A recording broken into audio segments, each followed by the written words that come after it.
बिस्मिल्लाहिर्रहमानिर्रहीम स्टूडेंट्स, आज हम लोग स्टार्ट कर रहे हैं एक्सरसाइज 1.2। लेकिन उससे पहले हम लोग ये जो 10 डेफिनेशन हैं ये अंडरस्टैंड करना बहुत लाजिम है। अगर आप लोगों को ये चीज़ें समझ आ जाएंगी तो इंशाल्लाह आप लोगों को ये पूरी एक्सरसाइज अच्छे तरीके से समझ आ जाएगी। अब यहाँ पे सबसे पहली जो हमारे पास डेफिनेशन है वो है रो मैट्रिक्स। ठीक है, ये सारी सबसे पहले डेफिनेशन आप लोगों ने अच्छे तरीके से इसको समझना है, फिर हम लोगों ने क्वेश्चंस करने हैं। इनको समझे बगैर आप लोगों ने आगे क्वेश्चंस नहीं करने, ना उसकी समझ आएगी, आप लोग को सिर्फ रटा लगा लेंगे, जिसका फ़ायदा कोई नहीं है। सबसे पहली डेफिनेशन है हमारे पास रो मैट्रिक्स। अब रो मैट्रिक्स क्या होता है? ऐसा मैट्रिक्स जिसमें सिर्फ एक रो है उसको हम लोग रो मैट्रिक्स कहते हैं। मैं यहाँ पे एग्जाम्पल आपके सामने लिखता हूँ, ये देखें मेरे पास, मैं लिखता हूँ 1 5 7। तो ये एक ऐसा मैट्रिक्स है जिसके अंदर देखें सिर्फ एक रो है, कॉलम जितने मर्जी हो हमारा उससे कोई ताल्लुक नहीं है। तो यहाँ पे आप लोग देख सकते हैं, यहाँ पे ये एक रो मैट्रिक्स है जी स्टूडेंट्स, रो मैट्रिक्स। अच्छा, तो ये हमारे पास ये डेफिनेशन क्लियर हो गई, इसकी समझ भी आ गई। अब दूसरी डेफिनेशन है हमारे पास कॉलम मैट्रिक्स। ऐसा मैट्रिक्स जैसे देखिए, जैसे रो मैट्रिक्स नाम से पता चल रहा है कि सिर्फ एक ही रो होगी, ऐसे ही कॉलम मैट्रिक्स एक ऐसा मैट्रिक्स है कि जिसमें सिर्फ एक कॉलम होगा, नाम से पता चल रहा है। तो मैं यहाँ पे एक एग्जाम्पल आपके सामने लिखता हूँ, यही मैट्रिक्स अगर मैं इस तरीके से लिख दूँ तो ये मेरे पास कौन सा मैट्रिक्स है? कॉलम मैट्रिक्स है। ठीक हो गया जी, ये मेरे पास आ गया कॉलम मैट्रिक्स। ठीक है जी, हमारे पास हमें ये भी समझ आ गई। अब आगे मैट्रिक्स की बात करते हैं। हमारे पास आ गया है रेक्टेंगुलर मैट्रिक्स। मैं इसको यहाँ पे आपके सामने एक रेक्टेंगल बना देता हूँ। ठीक है, यहाँ पे देखिए तो इसकी ये वाली साइड्स तो इक्वल है, लेकिन ये वाली और ये वाली साइड्स और ये वाली साइड आपस में इक्वल नहीं है। तो मैट्रिक्स के अंदर भी बिल्कुल इसी तरीके से हमारे पास होता है। मैं यहाँ पे आपके सामने एक जो है वो ड्रा कर यहाँ पे लिखता हूँ मैट्रिक्स। मैं लिखता हूँ, ये देखिए 1 2 3 4 5 6। ये देखिए, ये मैंने एक मैट्रिक्स बनाया है। इसकी रोज की तादाद देखें, रोज की तादाद क्या है? 3 रोज हैं, 3। और कॉलम्स कितने हैं? ये देखें जी, 2 कॉलम्स हैं। ठीक है जी, तो आप जब ऑर्डर लिखेंगे ना मैट्रिक्स का, वहां से ही आपको पता चल जाएगा कि ये मैट्रिक्स रेक्टेंगुलर है कि नहीं है। अब यहाँ पे देखें तो इसका ऑर्डर देखें, 3 रोज हैं, 2 कॉलम्स हैं। इसका मतलब है ये रेक्टेंगुलर मैट्रिक्स है, क्योंकि इनकी रोज की तादाद और कॉलम्स की तादाद आपस में बराबर नहीं है। अगर बराबर हो जाए तो स्क्वायर मैट्रिक्स कहलाता है। देखिए, मैं अगली डेफिनेशन भी साथ ही कवर कर दी है। रेक्टेंगुलर मैट्रिक्स जब ऑर्डर सेम नहीं है, जब ऑर्डर सेम है, रोज यानी कहने से मुराद है रोज की तादाद और कॉलम्स की तादाद अगर आपस में सेम है तो इसका मतलब है कि वो मैट्रिक्स कौन सा है? स्क्वायर मैट्रिक्स है। मैं उसकी एग्जांपल भी यहाँ पे दे देता हूँ। ये देखिए मेरे पास 3 7 9 4। तो इसका ऑर्डर क्या हुआ? इसका ऑर्डर हुआ, रो नंबर 2 रोज है, 2 रोज बाय, कॉलम्स कितने हैं? 2 ही कॉलम्स हैं। तो ये एक हमारे पास स्क्वायर मैट्रिक्स है। एक और एग्जांपल आप लिख लें, 1 3 7 9 4 8 7 8 4। तो ये मैंने एक और मैट्रिक्स लिखा है, ये भी स्क्वायर है। कैसे? देखें, इसकी रोज कितनी है? 1 2 3 रोज हैं इसकी, 3 बाय, और कॉलम्स कितने हैं? 1 2 और ये 3 कॉलम्स हैं जी हमारे पास इसके। तो यहाँ तक हमारे पास स्क्वायर मैट्रिक्स तक हम लोगों ने बातें समझ ली हैं। तो जी स्टूडेंट्स, अभी तक हम लोगों ने 4 चीज़ें सीख ली। नंबर 1 रो मैट्रिक्स जिसमें सिर्फ एक रो होती है, कॉलम मैट्रिक्स जिसमें सिर्फ एक कॉलम होता है, रेक्टेंगुलर मैट्रिक्स जिसमें ऑर्डर सेम नहीं होता, रोज और कॉलम्स की तादाद डिफरेंट होती है। उसके बाद स्क्वायर मैट्रिक्स जिसमें रोज की तादाद और कॉलम्स की तादाद आपस में बराबर होती है। नेक्स्ट हमारे पास जो आती है डेफिनेशन, वो आती है नल और जीरो मैट्रिक्स। देखें, नाम से पता चल रहा है, नल का मतलब आपको पता है एम्प्टी को भी कहते हैं, और जीरो आपको पता है, जीरो को आप सब जानते ही हैं। तो ऐसा मैट्रिक्स जिसकी तमाम एंट्रीज अगर जीरो हो उसको हम लोग कहते हैं नल और जीरो मैट्रिक्स। मैं यहाँ पे एक एग्जांपल आपके सामने लिखता हूँ, 0 0 0 0 0 0। ऐसा भी हो सकता है, ये ऐसा भी हो सकता है, ये ऐसा भी हो सकता है। ठीक है जी, तो ऑर्डर चाहे जो मर्जी हो, अंदर एंट्री सारी की सारी जीरो होनी चाहिए। अगर जीरो है तो हम उसको क्या कहेंगे कि ये नल और जीरो मैट्रिक्स है। ठीक है जी स्टूडेंट, नेक्स्ट स्टेप चलते हैं जी। हमारे पास आ गया अब ट्रांसपोज ऑफ मैट्रिक्स। ये क्या होता है जी? देखें, मैं यहाँ पे एक मैट्रिक्स लिखता हूँ, आपको समझ आ जाएगी। 2 3 4 5, ये मैंने एक मैट्रिक्स लिखा।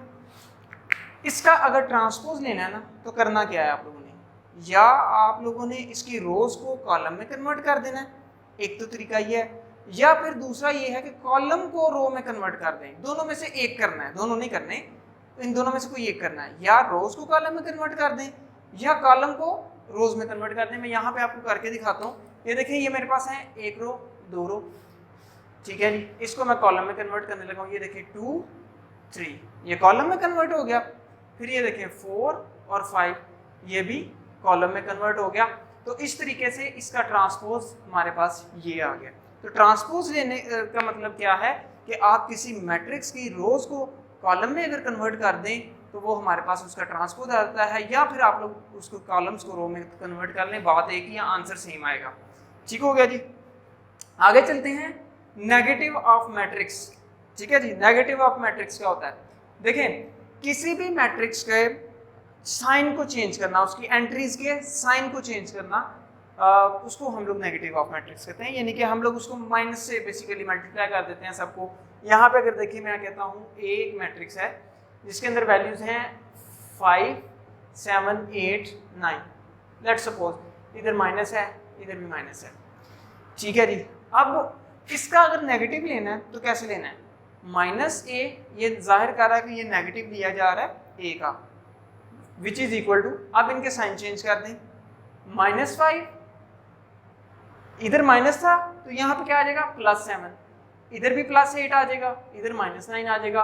तो इस तरीके से आप लोग किसी भी मैट्रिक्स का नेगेटिव ले सकते हैं। तो हमारे पास ये भी डेफिनेशन क्लियर हो गई।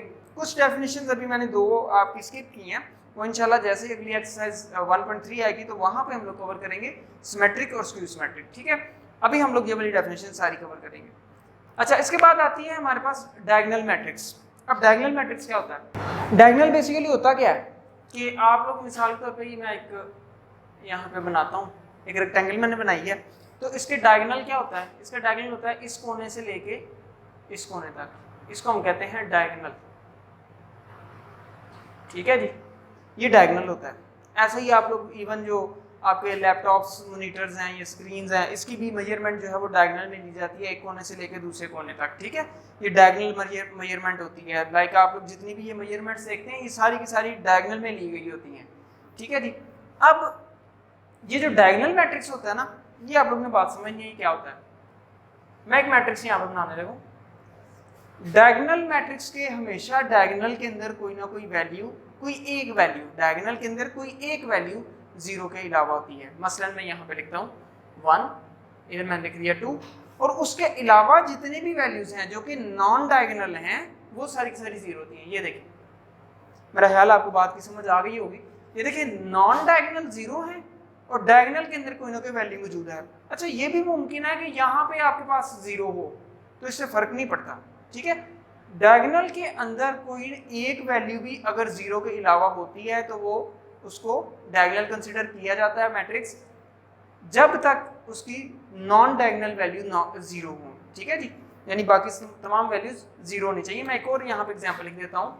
ये देखिए, मेरे पास 1 2 3, ये डायगोनल वाली वैल्यूज मैंने लिखी है, ये डायगोनल है, और ये देखिए नॉन 0 हैं, यहाँ पे 0 0 0 0, बाकी तमाम वैल्यूज देखिए मैंने 0 कर दी है, तो ये भी एक डायगोनल मैट्रिक्स है। ठीक है जी, तो इवन यहाँ पे 0 भी आ सकते हैं, नो इशू एट ऑल, क्योंकि हमारे पास ये दो वैल्यूज भी तो मौजूद हैं। तो डायगोनल के अंदर कोई एक वैल्यू भी अगर मौजूद है 0 के अलावा तो वो डायगोनल मैट्रिक्स कहलाता है। तो मेरा ख्याल है ये बात भी आपको समझ आ गई। अगली दोनों डेफिनेशन, स्केलर मैट्रिक्स और आइडेंटिटी मैट्रिक्स, इसका ताल्लुक डायगोनल मैट्रिक्स से ही है। ठीक है जी, तो इससे ही मुतल्लिका ये डेफिनेशन है। अब अगली है स्केलर। स्केलर मैट्रिक्स क्या कहता है जी? स्केलर मैट्रिक्स ये कहता है कि जितनी भी वैल्यूज आपके डायगोनल के अंदर मौजूद हैं वो सेम होनी चाहिए आपस में। अभी तक हम लोगों ने देखे इधर 2 लिखा था, 3 लिखा था, कोई इशू नहीं है, डायगोनल मैट्रिक्स तो है लेकिन स्केलर नहीं है। स्केलर कब बनेगा? स्केलर तब बनेगा, मिसाल के तौर पे मैं इधर भी अगर 3 कर दूं, ये देखिए मैंने 3 कर दिया, और इधर भी मैंने 3 कर दिया। अब स्टूडेंट्स, ये मैट्रिक्स स्केलर मैट्रिक्स बन चुका है। अब देखें, इसकी तीनों डायगोनल के अंदर वैल्यूज जो हैं वो सेम है, तो ये स्केलर मैट्रिक्स है। इवन इसको भी मैं बना सकता हूँ, यहाँ पे मैं लिख देता हूँ 4, यहाँ पे भी मैं 4 लिख सकता हूँ। ठीक है, तो ये भी कौन सा मैट्रिक्स बन चुका है? ये स्केलर मैट्रिक्स बन चुका है। ठीक हो गया जी। इसके बाद हम लोग लास्ट हमारे पास जो डेफिनेशन है वो है आइडेंटिटी मैट्रिक्स। आइडेंटिटी मैट्रिक्स भी डायगोनल मैट्रिक्स की तरह ही है, जस्ट इसके डायगोनल के अंदर 1 1 होता है। तमाम वैल्यूज जो है इधर से मैं इधर से मिसाल के तौर पे इसको हटाता हूँ और इधर मैं लिख देता हूँ 1 और इधर 1 लिख देता हूँ, तो ये मेरे पास अब मैट्रिक्स क्या बन चुका है, ये आइडेंटिटी मैट्रिक्स बन गया है। ठीक है जी। इसको आप लोग आई से जाहिर करते हैं। ठीक है जी। तो इसको इवन यूनिट मैट्रिक्स भी कहते हैं, ये बात याद रखिएगा। यूनिट मैट्रिक्स भी इसी को कहते हैं, आइडेंटिटी को। तो इसके बाद इसको अगर आइडेंटिटी बनाना है तो मुझे इधर क्या लाना पड़ेगा, इधर 1 लाना पड़ेगा। ठीक है जी। तो ये देखें, ये देखें, अब यहाँ से एक बात समझ आती है कि हर स्केलर, वो जो आइडेंटिटी मैट्रिक्स स्केलर मैट्रिक्स हो सकता है, हर आइडेंटिटी मैट्रिक्स स्केलर मैट्रिक्स होता है। देखें कैसे, ये देखें मेरे पास इधर 1 1 है तो ये सेम है, तो स्केलर भी हुए और आइडेंटिटी भी हुआ ये मैट्रिक्स। ठीक है। लेकिन ज़रूरी नहीं है हर स्केलर मैट्रिक्स जो है वो आइडेंटिटी हो। ठीक है जी। ये भी बात आपने याद रखनी है, क्योंकि यहाँ पर अगर 2 2 होता तो फिर आइडेंटिटी तो नहीं था लेकिन स्केलर तो था ना। ठीक है। तो ये ज़रा थोड़ा सा आप लोगों ने इसका आपस में रिलेशनशिप देखना है। अब मेरा ख्याल है आप लोगों की ये डेफिनेशंस क्लियर है। अब हम लोग बढ़ते हैं आगे एक्सरसाइज की तरफ।